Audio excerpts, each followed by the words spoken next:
Olá a todos, o meu nome é David Rosado e este é o episódio número 2 do Salad Days Podcast, um podcast sobre punk e hardcore. Para este episódio eu conversei com o Luís Piedade, mais conhecido por Ratos. Ele toca no Gilbert Fish, nos Cristo Total, nos Façam Oposta e em mais 1001 projetos. Não foi fácil gravar este episódio, pois tive vários problemas com a placa de som do computador, o que fez com que tenha tido de combinar várias vezes com o Ratos a nossa conversa. Por isso, Ratos, obrigado pela paciência. Antes de passarmos à parte mais interessante, que é a conversa, queria só agradecer a todos os que ouviram o primeiro episódio, que partilharam e que enviaram sugestões. Sinceramente, não estava à espera de ter tanto feedback. Não posso deixar de agradecer ao Pedro Paulos, do podcast Brancos Costumes, toda a ajuda para colocar o Salad Days Podcast disponível no iTunes. Por isso, não se esqueçam de ir a brancoscostumes.pt. Vamos então passar à conversa com o Ratos. Espero que gostem. Até já! Alô? Alô? Então agora desta é que é. Acho que desta não tem safa.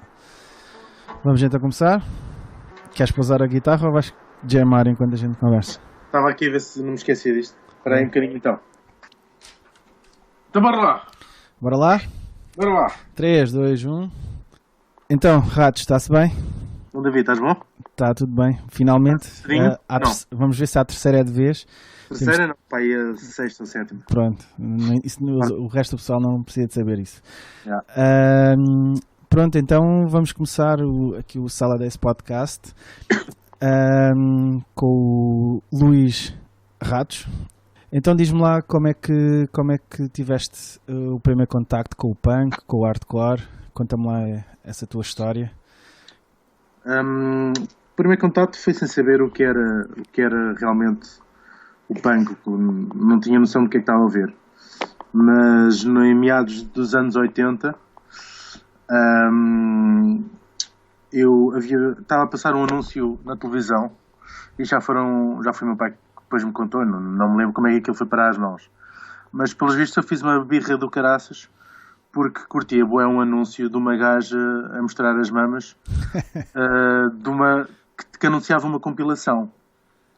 Então o meu pai teve-me comprar aquilo, eram 2 cassetes originais, quer dizer, havia também vinil e CD ainda não, né? Sim, sim. Mas o meu pai comprou-me as cassetes, que vinha também com uma t-shirt, que só pai uns 15 anos depois é que me serviu. E essa compilação chamava-se Happy Rock, o máximo da New Wave, que era uma merda da nova, eram 2 volumes. Uhum. Basicamente aquilo tinha Ramones, Pretenders, Flaming Groovies. Isso passou na televisão? Sim. Muito diferente. No início dos anos 80, a cena mais New Wave, um bocado aquele punk que nós conhecemos agora como Power Pop, mesmo cá bandas como os Opinião Pública, os Speeds, etc. Foram bandas que furaram, eram bandas mediáticas. Yeah. Então essa compilação tinha o Yandere, o Elvis Costello, os Madness, Len Lovick, e eu basicamente estava sempre aquela cassete a rodar. Lembro que tinha, por exemplo, os Madness logo a abrir e eu curtia aquela merda. Não tinha noção o que era aquilo, né? Obviamente. E que idade é que tinhas mais ou menos nessa altura? Tinha aí, sei lá, 7 anos, não era assim de género. Yeah. Mas é o que eu estou a dizer, tipo, tinha alguns entre os 5 e os 7 anos, mas não fazia a mínima ideia o que era aquilo. Depois, para aí cerca de 87, mais ou menos, eu tinha um vizinho que tinha o quarto dele, ele era uns aninhos mais velho do que eu, e ele tinha o quarto completamente forrado com posters dos Iron Maiden. Aquilo era o Eddie por todo lado, eu não sei como é que ele não tinha pesadelos. E aquela merda fascinou-me, né? Também não se fazia a mínima ideia do que eram os Maiden, mas claro que me levou também a questionar o que é que seria aquilo. E pronto, e em 87, 88 comecei a conhecer algumas bandas de metal e a perceber o que era, né? Que é uma cultura de rock à parte, né? Então, os Testament, também aquelas bandas mais hard and heavy, tipo os Halloween, Warlock, essas merdas todas. Nisto eu entretanto mudo de casa. Mas era em Lisboa. Isto é aqui na minha zona, em Loures. Loures, ok. Nisto mudo de casa, também aqui na mesma zona, mas noutro bairro. E pronto, e ganho um novo amigo, tipo um novo melhor amigo no meu bairro, da minha turma, que era a minha turma. E esse meu amigo tinha um irmão, também um bocado mais velho, estava assim mais na cena do punk. E eu lembro de ver um VHS dos Dead Kennedys em São Francisco. Pá, e aquela merda fez-me assim um boom na minha vida, porque era completamente diferente daquela cena mais do metal que, pá, eu via aquela merda das calças de napa e as permanentes e eu, pá, isto é muito giro, mas eu não me identifico com isto. Pá, e aquela cena mais dos putos da rua ali, tudo ao moche. Percebi logo de imediato o contexto também mais político e social daquilo, com umas letras mais sarcásticas, mais de intervenção. Pá, e o ambiente do concerto e a maneira de vestir, a postura, pá, tudo. E eu comecei, nós, entretanto, mais a nossa turma lá da rua, aquilo também era pessoal, eram uns mais do skate, outros mais do metal, outros mais do crossover. Mas isto ainda no final dos anos 80, não é? Isto 89. E nós cruzávamos um pouco, ouvíamos um bocado de tudo, não é? Tipo, aquele tinha o Suicidal, que eu ainda nem ligava muito ao punk, mas pronto, também ouvia aquela merda. Pronto, a gente via ali uma cena um bocado multifacetada, mas eu realmente, e o Nuno, esse meu amigo, que muitos anos mais tarde ainda gravou. Primeiro comecei a fazer bandas com ele também, noutra onda, e anos mais tarde ele gravou uma bateria num dos meus projetos, no Jogum. Mas pronto, começámos, era a altura do tape trapping, trocar cassetes e eu tinha uns amigos de fora, ele tinha outros amigos de fora, outros amigos nossos lá da rua também conhecia mais outra pancalhada de Lisboa ou de outro sítio, e comecei a conhecer primeiro aquelas bandas clássicas, os GBH, os Exploited, os The Clash, os Pistols, essas merdas todas. Nisto, pá, aí no início dos 90, também com outro amigo meu de liceu, com o Ramiro, nós começámos realmente a fazer as primeiras incursões a Lisboa. Eu lembro-me de, pronto, os primeiros entrar na dita cena mais underground e nos concertos, nomeadamente mais underground, tipo, lembro de ver os Millions of Dead Cops, lembro do Iggy Pop em 91, dos primeiros Ratos Porão, etc. Então vamos só recapitular assim um bocadinho mais, voltando um bocadinho mais atrás. Qual é que foi assim a primeira banda que tu curtiste mais? Qual foi por exemplo, a tua primeira banda preferida? Te lembres que esta é que é a minha banda? Se alguém te perguntasse na altura... Conscientemente, porque eu não vou considerar essas bandas de tal compilação, porque eu nem fazia a minha ideia do que era aquilo.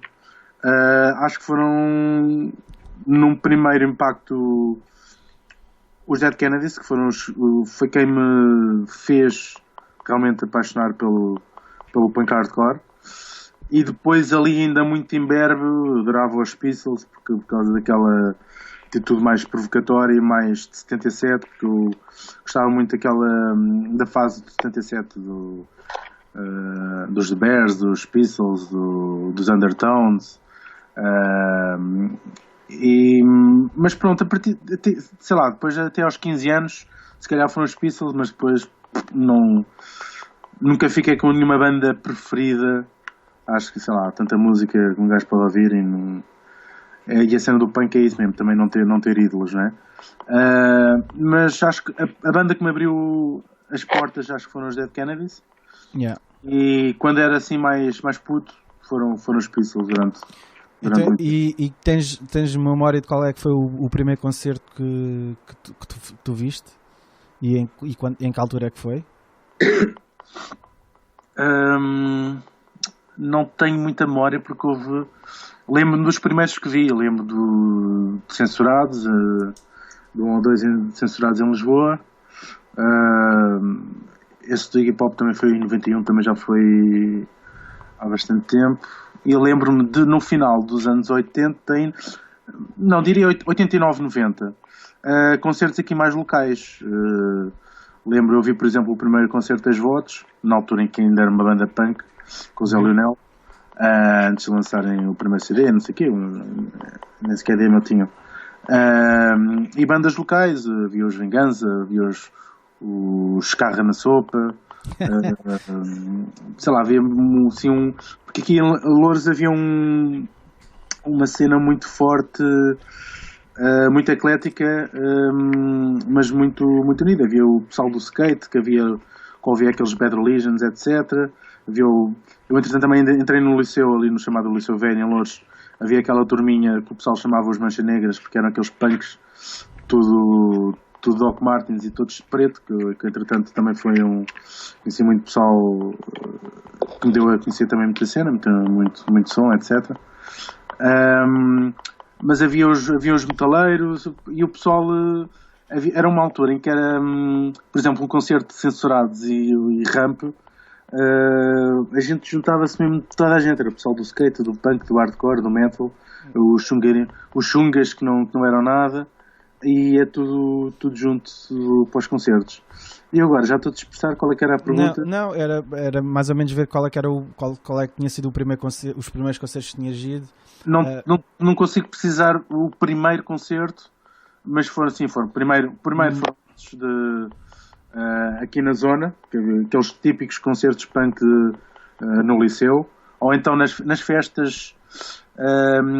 Aqui havia umas festas de Loures, também durante muitos anos, e tinham sempre uns cartazes muito ecléticos e muito fortes. Eu lembro-me de ver também nos anos 80, mesmo até bandas de rockabilly, que agora não me estou a recordar o nome. Lembro de ver os Pesticida. Vinham muitas bandas de fora. Também ainda me lembro de ver os chutes nos anos 80, ali quando o Festa do Avante era aqui no Infantado. Pronto, é um bocado por aí. Não sei precisar mesmo qual é que foi o primeiro concerto.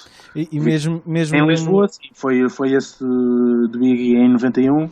E nesse concerto, nessa altura, tinhas noção do que é que ias ver? Ou já conhecias? Ou era um concerto e bora lá? Sim, mais ou menos. Esses de Peste, esses em 89, 90, sim, já tinha noção ao que é que ia, por assim dizer. Boa. Então, e seguindo aí a tua aventura aí pelo punk, quando é que começas? Tu que já tiveste 1001 projetos, não é? Quando é que começaste a tocar? E o que é que começaste a tocar primeiro? E como é que começaste a ter vontade de tocar? E não sei, pai, talvez, eu não me recordo dos anos, pai, 92, 93, por volta de 92, 93, comecei com uma banda com esses meus amigos, onde se incluía o tal Nuno que eu já te referi. Nós tivemos umas bandas de garagem, tivemos um ou dois concertos, foi muito. Passaram por vários nomes, tipo Execution, e já não me recordo qual é que era o outro nome. Que era assim um bocado mescla, um bocado crossover, thrash metal, não sei dizer. Aquilo o pessoal ouvia mais Maiden, Suicidal, Motorhead e Biohazard. Pronto, mete essa merda toda no centrifugador e saiu. Depois tive uma banda assim com os putos, em que para tu veres, o baterista tinha 12 anos, que eram os Distúrbios, eram assim um rock apancalhado.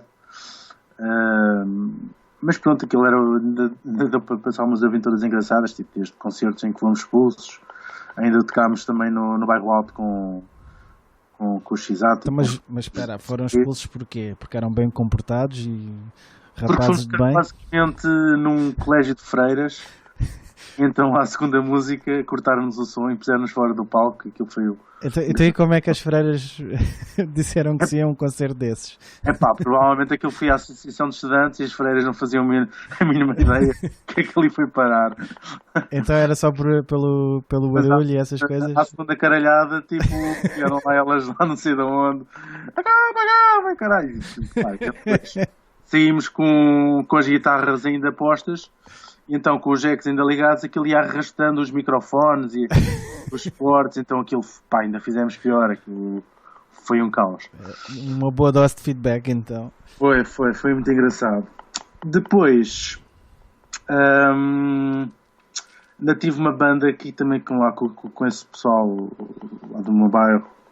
E não só, já incluí outro pessoal. Que era os Della Wall, que era uma cena assim... mesclava um bocado de rock com rap, um bocado assim a Beastie Boys, uma coisa assim de género. Isto para aí em 94. Em 95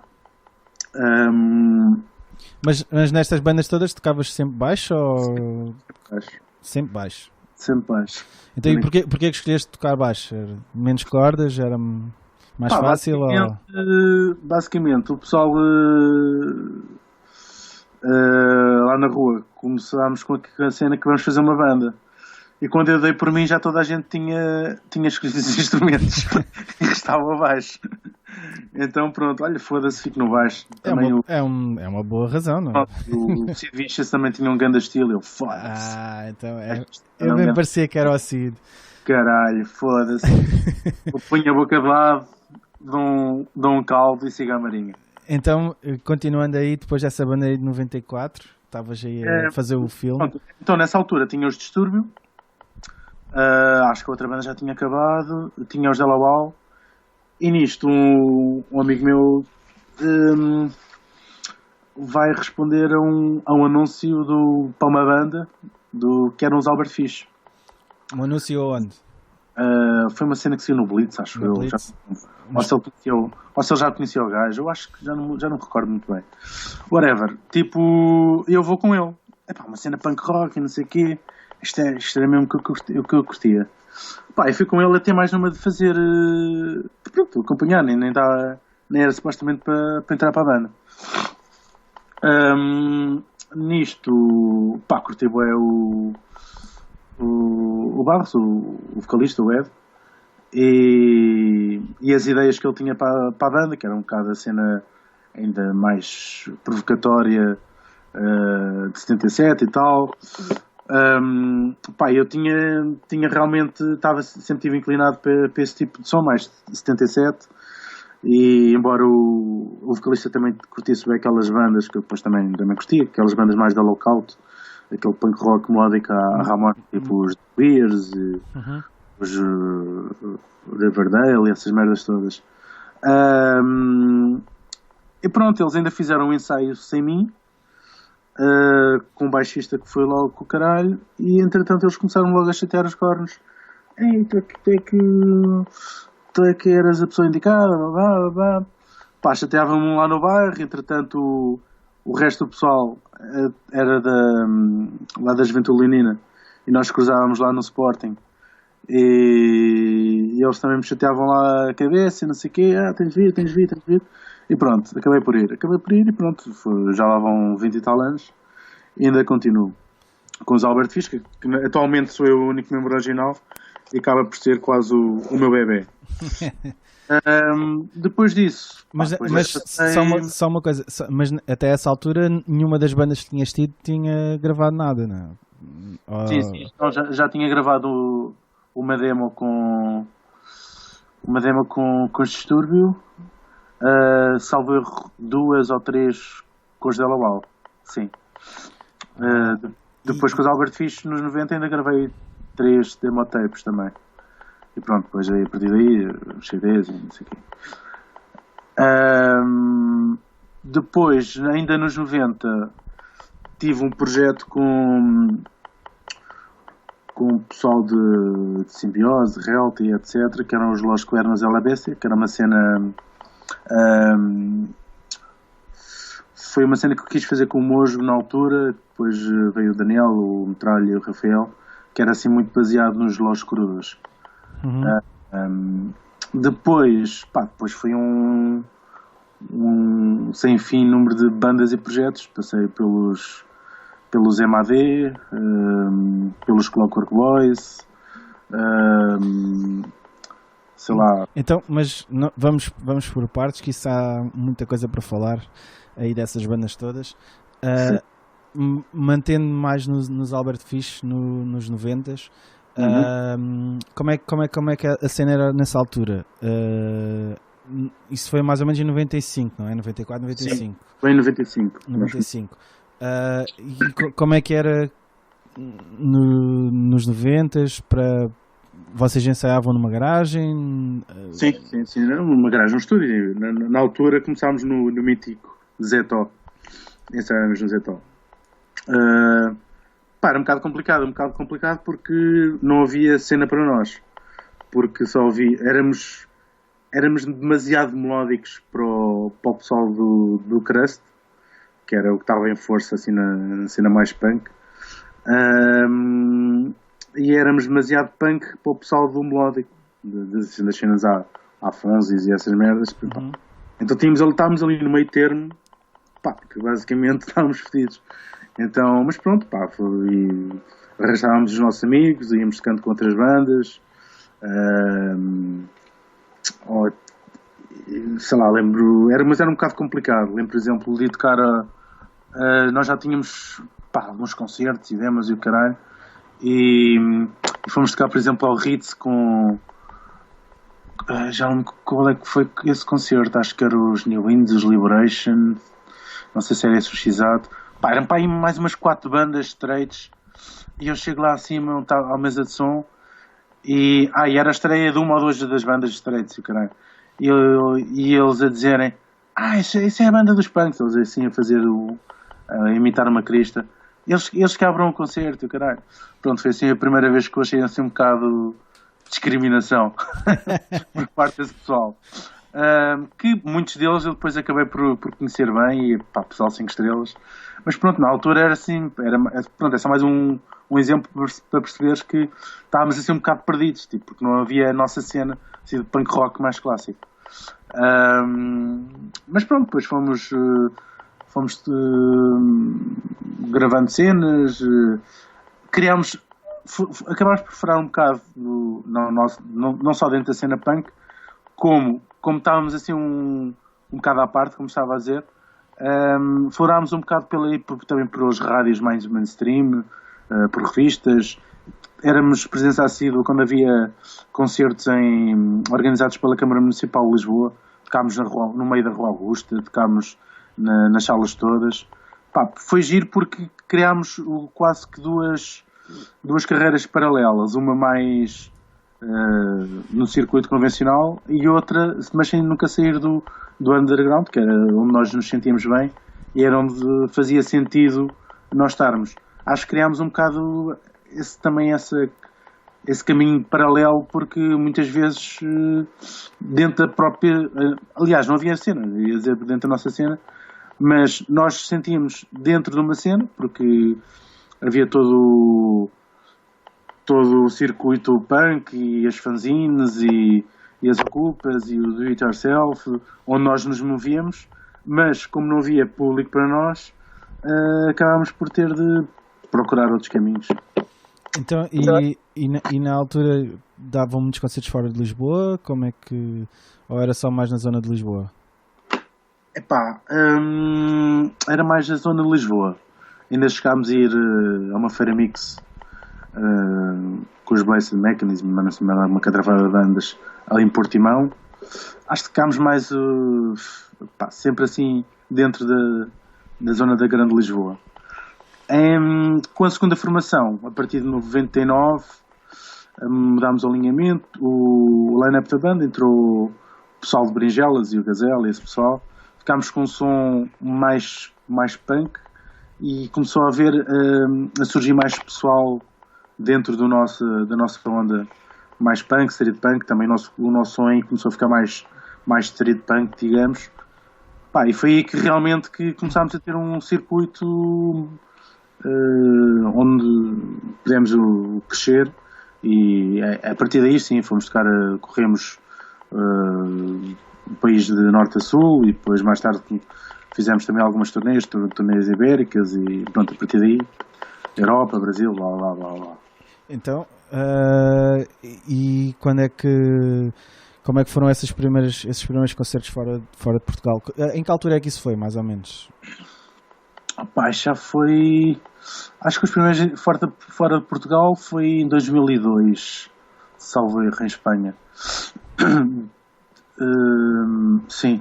Depois, em 2002, 2003, acho eu, fizemos a turnê com os Varukers já Portugal-Espanha. E ainda em 2003 fizemos a primeira tour na Europa. Foi Catalunha, Holanda, Alemanha, Hungria, Itália, País Basco e mais uns em Portugal, não sei o quê. Então, e que memórias é que tens dessa turnê europeia? Nessa altura nós também já, aqui em Faro, também já tínhamos ido em tour com Pointing Finger. Como é que vocês na altura arranjaram esses concertos? Como é que isso funcionou? Se castigo, já não me lembro muito bem. Basicamente foi através de contatos que eu e o Johnny na altura, de Simbiose, na altura era baterista de Albert Fish, contactos que tínhamos lá fora. Ele tinha uma série de contatos, eu tinha outra série de contatos. Acho que nos focámos, acho que as primeiras datas foram as da Hungria, porque na Hungria já tínhamos lá sido distribuídos. Já tínhamos feito para lá várias entrevistas, já havia assim um núcleo fixe de pessoal que nos conhecia. Então, salvo erro, marcámos a primeira tour na Hungria, por assim dizer. Foram para aí 3 ou 4 datas na Hungria. E à volta dessas datas fomos construindo o resto da tour. Então o objetivo foi ir até à Hungria e depois voltar? Ou sim, foram de avião para algum sítio? Não, fomos sempre carrinha. Demos um concerto aqui em Cascais e depois arrancámos para o País Basco, exato, e depois por aí fora. Depois fomos para a Holanda, tivemos para aí mais uns 3 concertos na Holanda, depois mais na Alemanha mais uns 3 concertos. Então, e histórias dessa tour? Lembras-te de alguma coisa engraçada? Nessa altura também as fronteiras não estavam tão abertas? Sim, há várias histórias, tipo, por exemplo, na Holanda, na altura não havia GPS, né, como sabes. Pois. Íamos lá com o mapa, e nós vínhamos já, não tivemos nenhum concerto em França, então vínhamos do País Basco, uma grande estaleca. Chegámos lá tipo já à madrugada e não encontrávamos o local, íamos ficar numa ocupa, acho eu. Então encontramos uns gajos e perguntámos se conheciam o local e eles começaram-se a rir. Sim. Conclusão, os gajos pensavam que a gente ia para uma casa de putas que havia lá na rua. E a gente antes tinhas dito levem-nos lá que a gente tem aqui chocolate e dá-vos chocolate. Conclusão, não só eles pensavam que a gente ia para as putas, como pensavam que o chocolate era ganza. Então quando lá chegámos, estávamos com uma barra de chocolate nas mãos e eles ficaram sem olhar um para o outro. Foda-se, que é esta merda. E pronto, lá chegámos ao local. No dia a seguir fomos dar uma volta lá nas redondezas e encontramos a tablete de chocolate lá em cima de uma cabine telefónica, precisamente onde eles nos tinham deixado. Então ficaram fãs. Foda-se.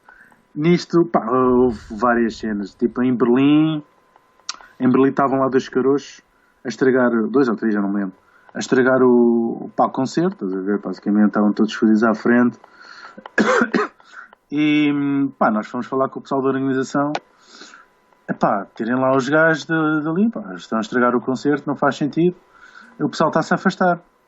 Não, eles pagaram o bilhete, não pode ser nada.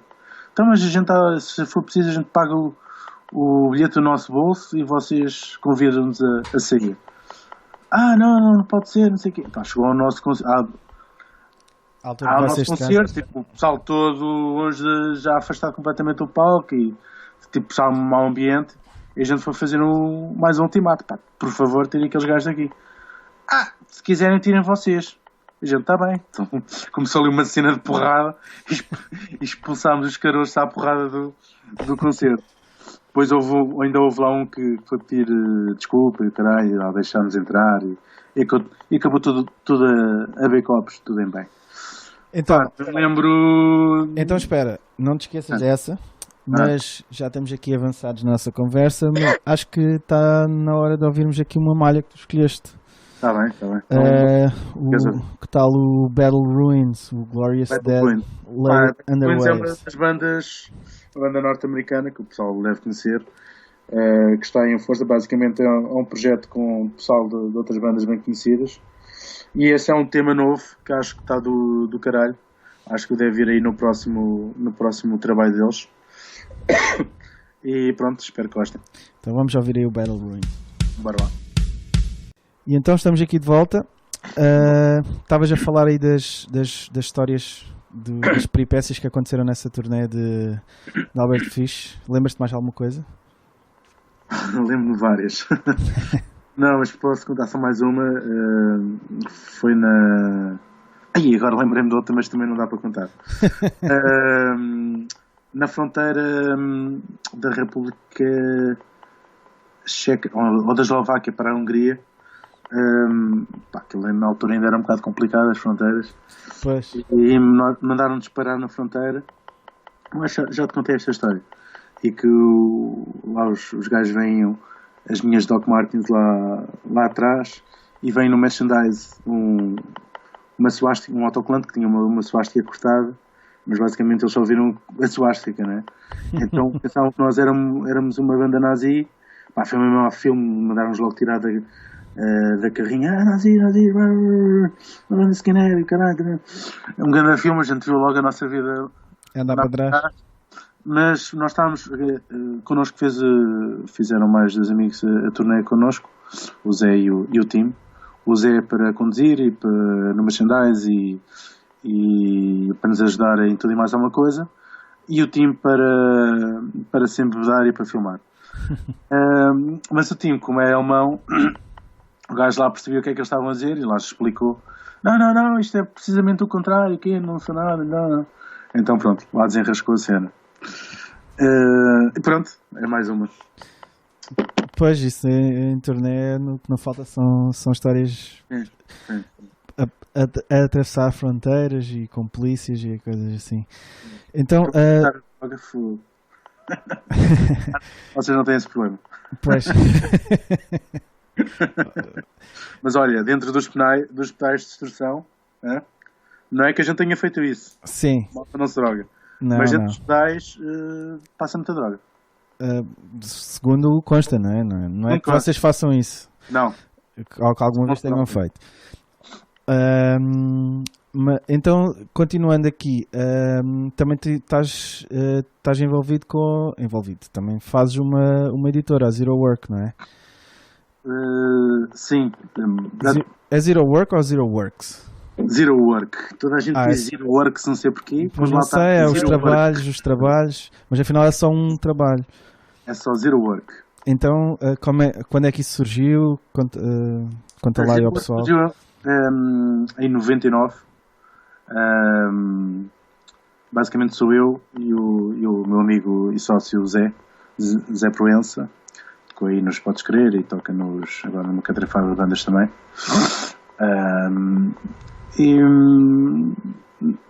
Foi uma conversa, nós conversávamos realmente acerca do que se poderia fazer e do que o pessoal deixava por fazer quando o punk nos ensinou que se queres podes fazer.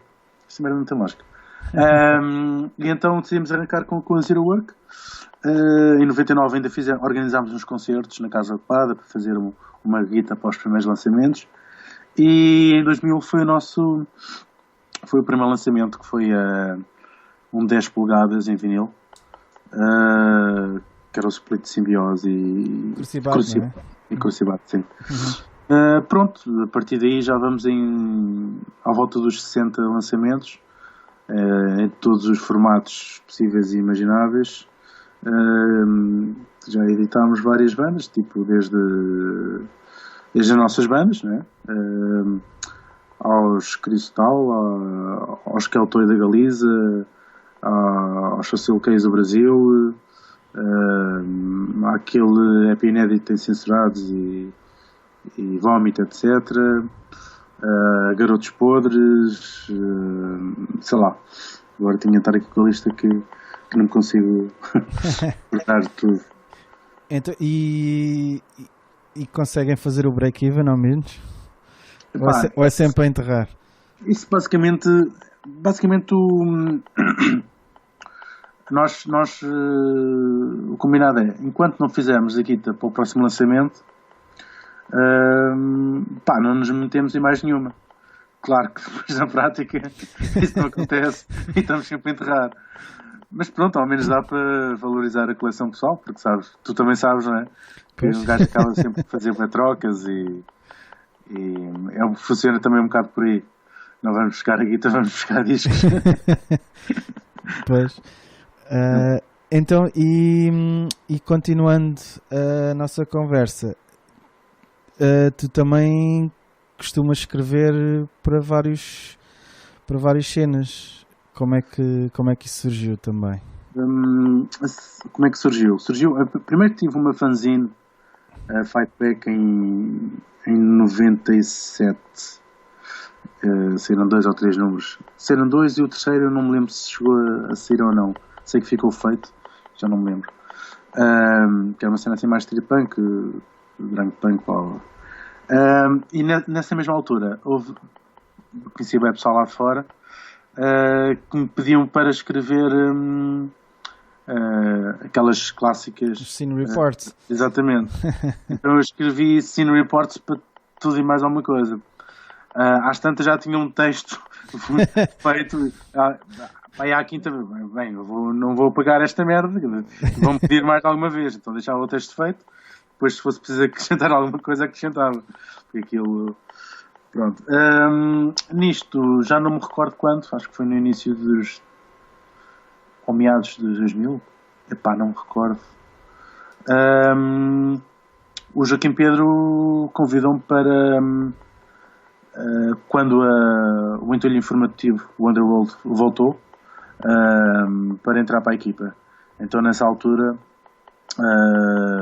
fiz parte do Underworld. Depois, entretanto, o Underworld acabou e eu convidaram-me para. Em que altura é que isso foi, mais ou menos? Que acabou? Já ter acabado no final dos 2000, ou já não me recordo. Não me recordo qual é que foi o último número. E entretanto, pá, há 2 ou 3 anos, ou o que é que foi, houve um livro que a Groovy editou, que foi o Portugal Elétrico, que é conta a história do rock em Portugal,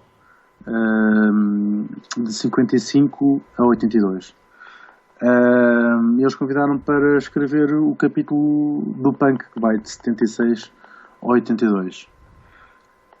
Mais recentemente, há cerca de um ano, entrei para a Loud com uma coluna, porque dado que a Loud ensina mais sobre o metal e não havia ninguém assim que escrevesse mais especificamente sobre o punk, criei a minha coluna, que entretanto também já fiz também algumas revistas de concerto, etc. E pronto, é isso. A minha vida de escritor. Não, também escrevi cartas. Também escrevias cartas. Pois, na altura toda a gente escrevia cartas. Na altura toda a gente era escritor. Com a cola em cima dos selos, para depois devolver os selos. Exatamente. Essas. Então vamos ouvir aqui mais uma malha, pode ser? Sim. A que tu escolheste, uma malha dos Atlantes.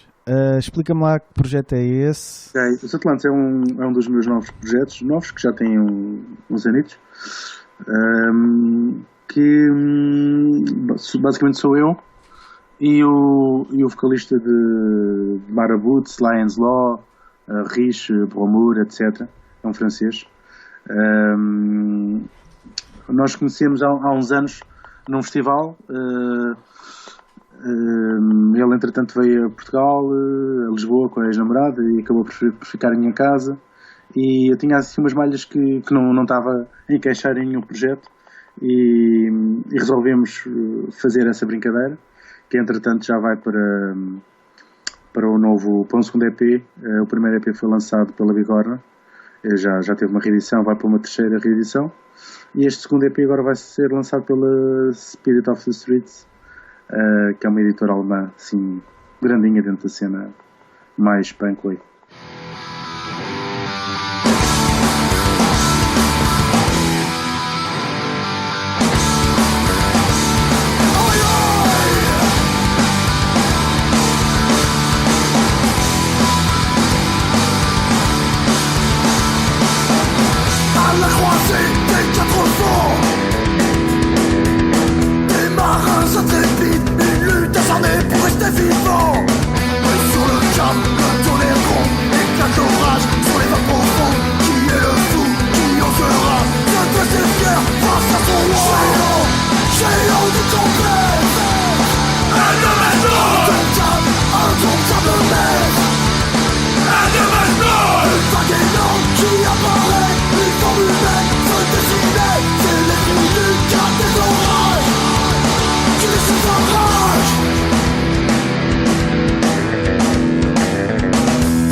E voltando aqui um bocado atrás, lembro-me que tu falaste há bocado dos Albert Fish terem feito turnê no Brasil. Como é que isso foi?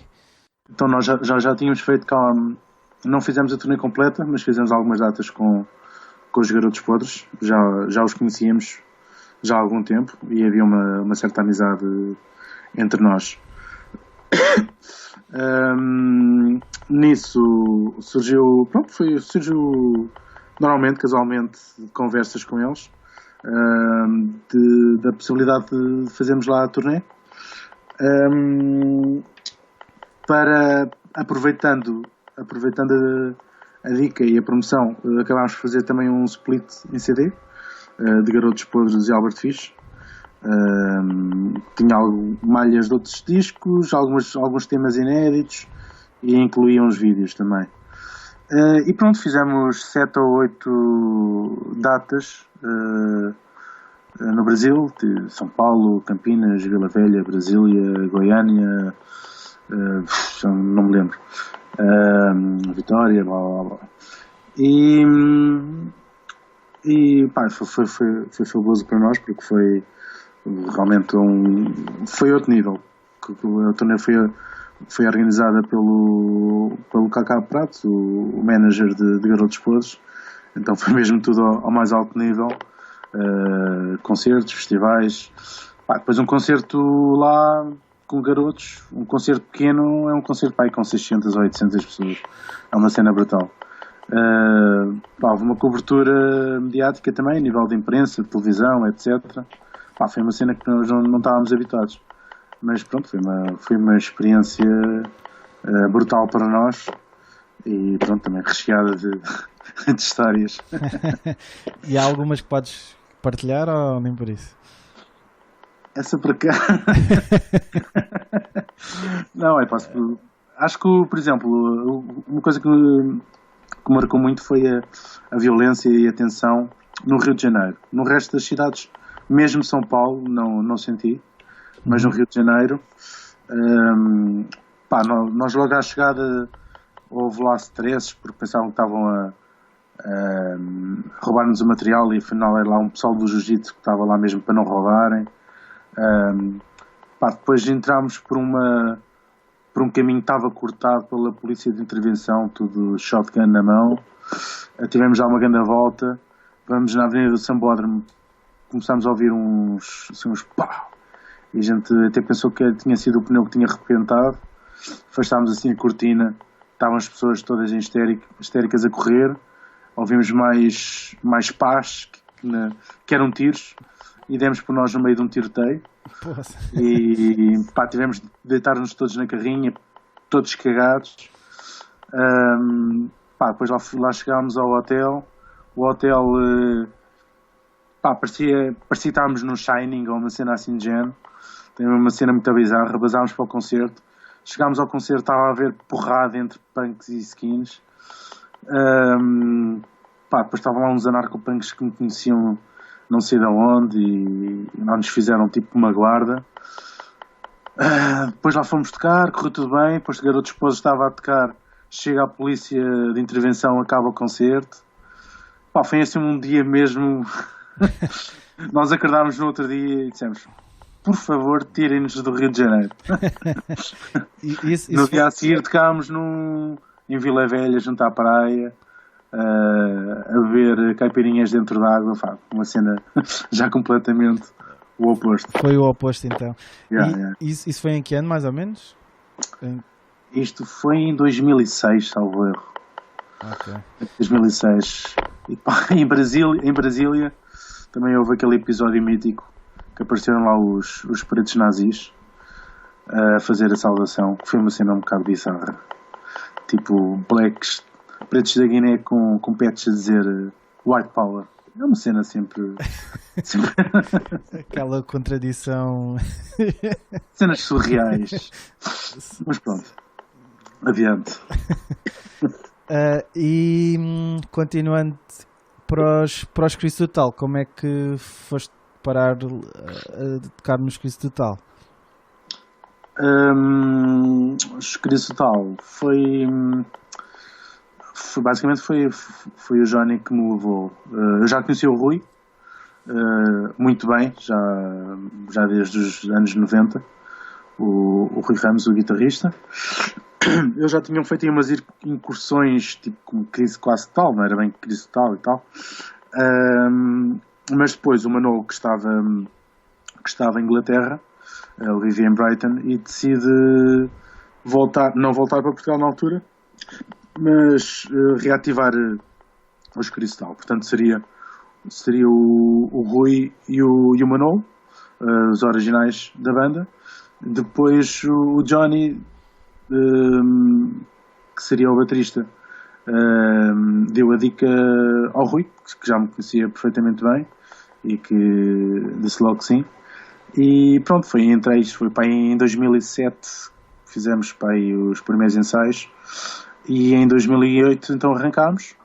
Na altura basicamente o Manolo vinha cá uma vez por ano, então nós organizávamos uma tour e aproveitávamos, íamos para o estúdio e gravávamos sempre um EP, ainda lançámos uns quantos EPs ou splits, sempre em vinil, até que saiu, entretanto, infelizmente o Rui faleceu. E ainda chegou a sair um CD que compila todos esses vinis e um tanque direto. Uhum. E ponderámos acabar a banda, porque de certa maneira não fazia sentido, mas mediante os convites e o pessoal a dizer para nós continuarmos,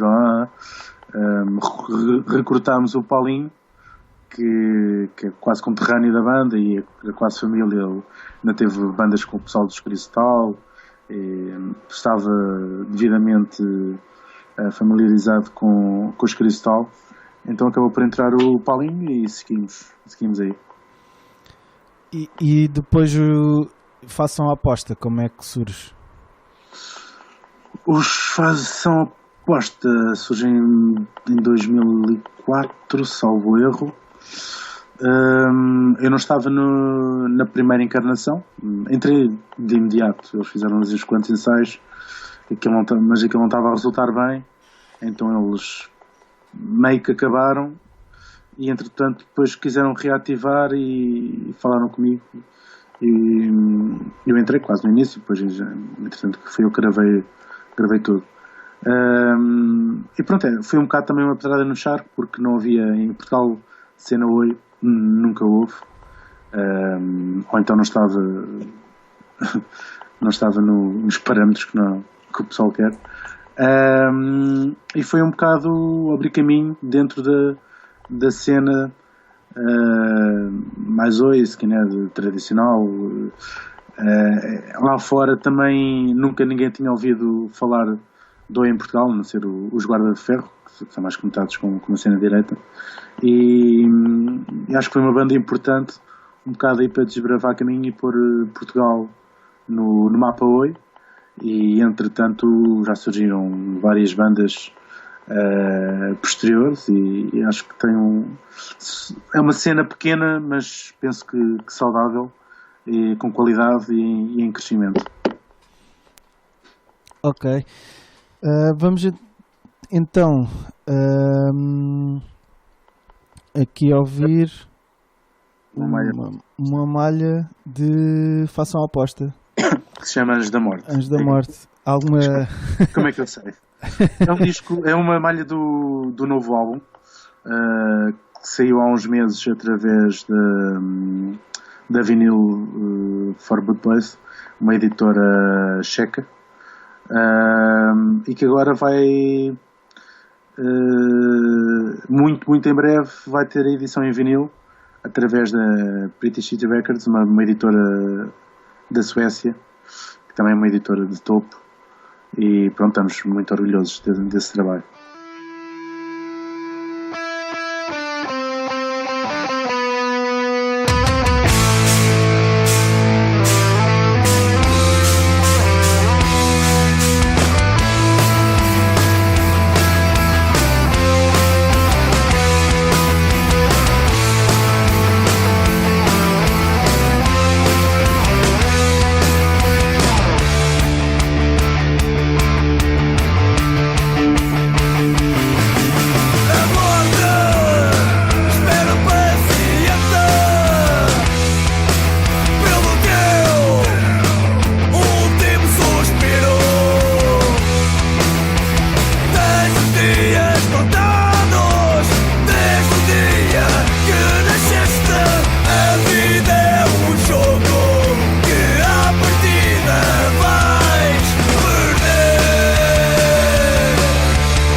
estamos aqui de volta. Depois daqui do Anjo da Morte. As músicas e nem diz olá às pessoas, mas é uma miséria. Nunca mais voltei a este programa. Pois, não, isto tem que ser com calma. Ainda estou muito verdinho. És mesmo massarro. Ainda estou a ver como é que isto funciona. Já o stress que foi para pôr aqui o Skype a funcionar e aqui a cena a gravar. 13 tentativas. 13. Pois, já ganhei aqui vários cabelos brancos novos. Qualquer dia estou como tu. Pronto, então vamos aqui finalizar. Obrigado, Ratos, pela conversa. Não sei se queres dirigir o pessoal para algum site, para alguma página do Facebook, qualquer coisa para ouvir os teus projetos e para te comprar os discos da Zero Work. Ninguém é lado nenhum. Não. Caguem na internet, comprem fanzines. Quais?